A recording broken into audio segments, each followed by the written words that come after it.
Memory Code. What's up everybody, this is Memory Code. In this video, I'm going to show you how to tune drums in Ableton Live.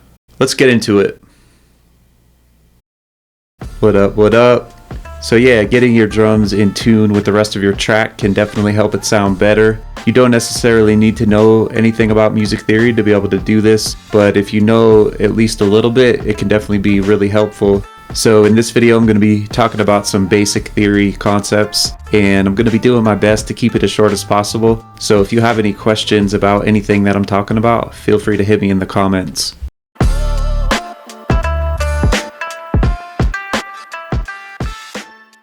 Alright, so the main Ableton device that I use for tuning drums is the Spectrum Analyzer, and you can find that in Audio Effects and then Spectrum. There are a few presets, but I'm going to show you how I like to set up the general Spectrum Analyzer for tuning drums.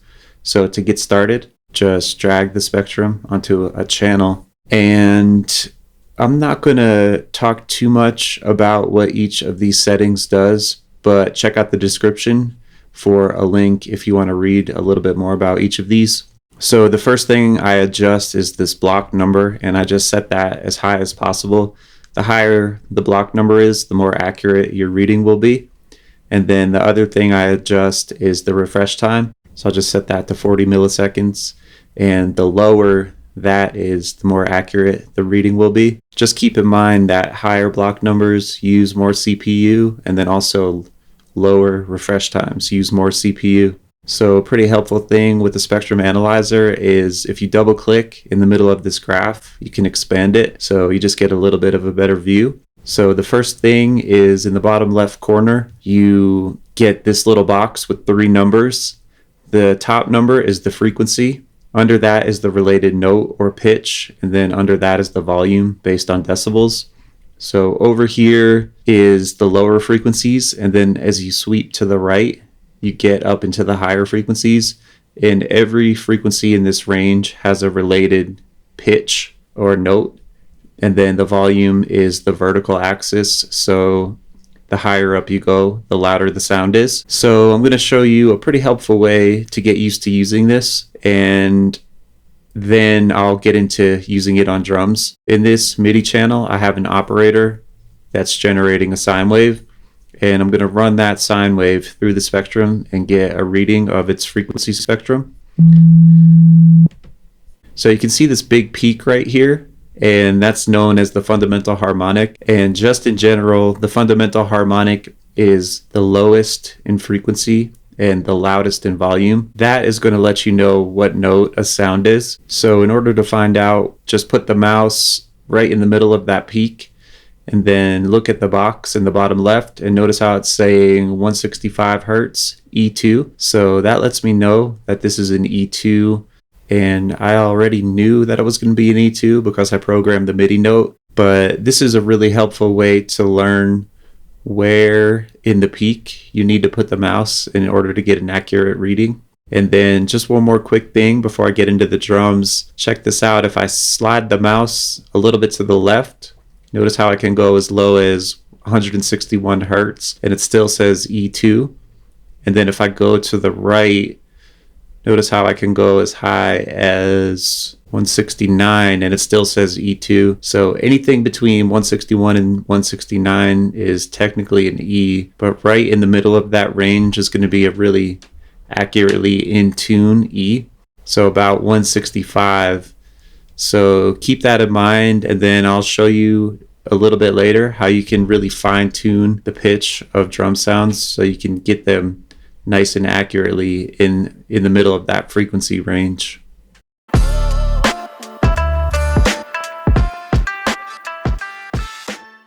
Alright, I'm going to start by demonstrating this technique with an electronic kick drum sound. A lot of times electronic kick drums are created using some type of pre-tuned sub or other kind of bass. So usually they're already really accurately in tune, and that makes it a lot easier to demonstrate this technique.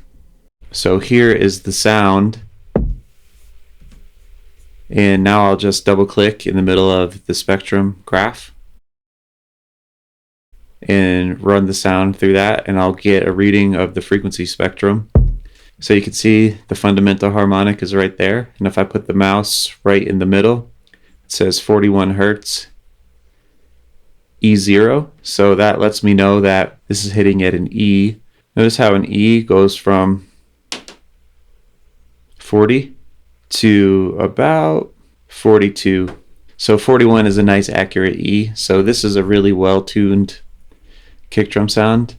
So just in general, when you're tuning your drums to the key of your track, if your kick drum is hitting on the root or the tonic of the key, it will work really well. So if I was writing a track in E, this would be a great kick sound to use. But if I was, let's say, writing a track in the key of G and I wanted to use this kick drum sound, I would want to transpose this up 3 half steps, because I'd be going from E to F, that's 1, F to F sharp, that's 2, F sharp to G, that's 3. So I like to use one shot when I'm transposing.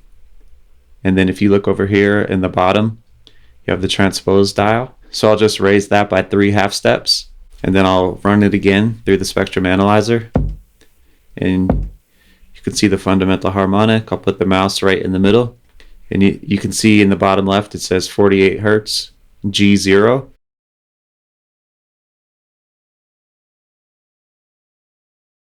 So that's really all you need to do, and the process is pretty easy when you have a really well-tuned kick drum sound. But let's say you wanted to tune an acoustic drum that you sampled from vinyl or that you got from a sample pack. So I'm going to show you with this sound, and now I'll run it through the spectrum. And you can see the fundamental harmonic isn't quite as clear. And if I put the mouse right in the middle, you can see it's saying F sharp, 46.6 hertz. So yeah, that's a pretty good F sharp, but there's a few things you can do to make that fundamental harmonic a little more clear and just help this sound be a little bit more clearly at a pitch.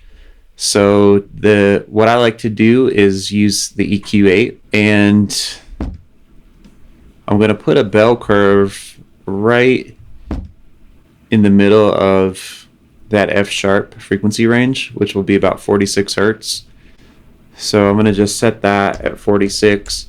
And just to demonstrate this concept, I'm going to turn the gain all the way up. I would never turn it up this high if I was just doing this process, but just so you can see what is happening, check this out. So it really gives you a nice clear fundamental. And if I put that mouse right in there, you know, it's really nice in the range of F sharp. So in order to kind of use that concept a little bit more minimally, just put the boost at about 2 or 3 dB. You can keep that cue point pretty tight. And you can still get a nice F sharp reading on there without blowing out the volume too much. So, you know, this kick would work really well if I was writing a beat in F sharp. But let's say I was writing a beat in the key of A and I wanted to use this kick drum sound. I would need to transpose it up 3 half steps. So I would be going from F sharp to G, G to G sharp, and then G sharp to A. So I'm going to turn this bell curve off, and then I'll go to the transpose and just transpose it up 3 half steps, and then run it through the spectrum again. So now it's saying A, and I'll do that little EQ technique again. First, let me find the range of A. Notice how it hits from about 53 hertz, and it goes as high as about 57, a little less. So 55 hertz is going to be a nice accurate A. So I'll just set this bell to 55. I'll really boost that gain just to check it. Notice that really crystal clear fundamental harmonic, 54.7. And then I'll just bring that back down to about 2 dB. And nice fundamental harmonic right at around 55 hertz, A0. So that's a little technique that you can use just to really help your drum hit at a nice pitch.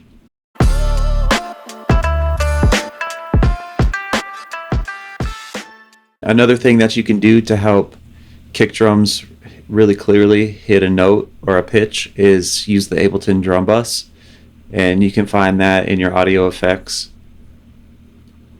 and then drum bus. There's a few things that you can do to set it up just to help hit a specific pitch. The first is this boom dial, and the more you turn that up, the more it will emphasize the pitch. This frequency dial is linked down here to the pitch or the note. So as you adjust that, it adjusts it to a different note. And the decay box lets you set how long you want the emphasized pitch to sustain. So the first thing I'm going to do is just turn the boom all the way up, and then I'll set the frequency to A, so about 55 will give me a nice A, you can see down here. And then just for, at first, I'll set the decay at 100. And when you have the boom at 100 and the decay, it almost turns the sound into an 808. Check this out. But you can see right here really clearly that's hitting at an A. But if you want to use this for more of like a boom bap or a lo-fi kind of a drum sound, you can just shorten the decay. And you can also turn the boom down. So you can see it's back to more of a normal sounding kick, but it's still hitting at that A. If you have the boom lower and the decay shorter, it won't exactly snap a sound to your frequency. So you kind of have to be in the range, like how we got this by transposing it. And then the drum bus with these lower settings can help you get a little bit more in that range. It's really similar to the EQ concept that I showed you before.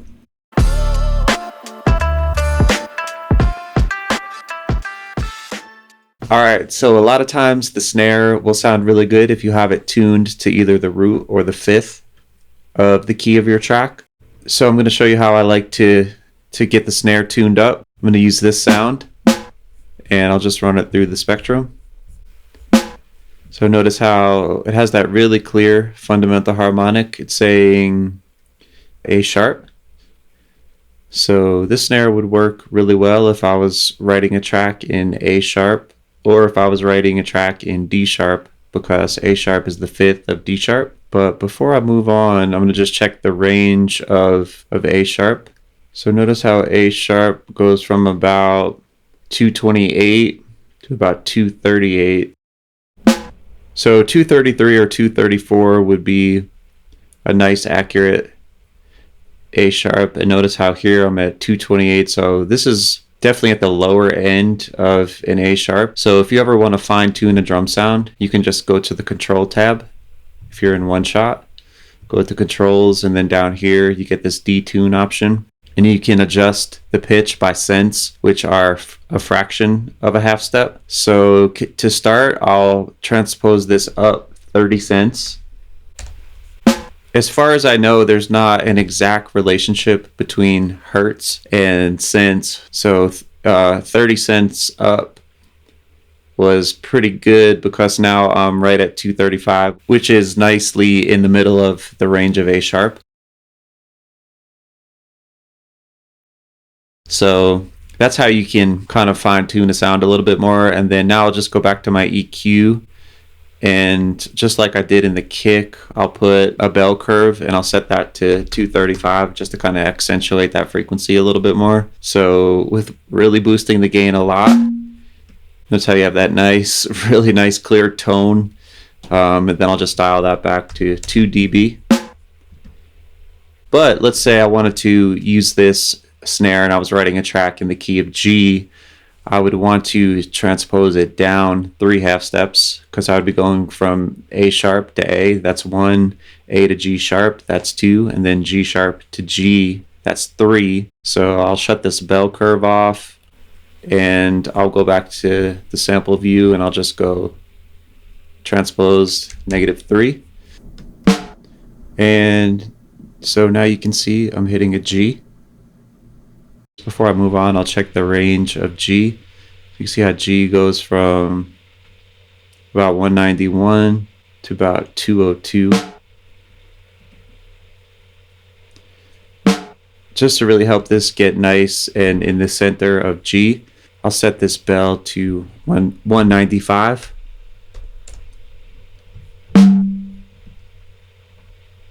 So nice accurate G, and then I'll just dial that back to 2 dB.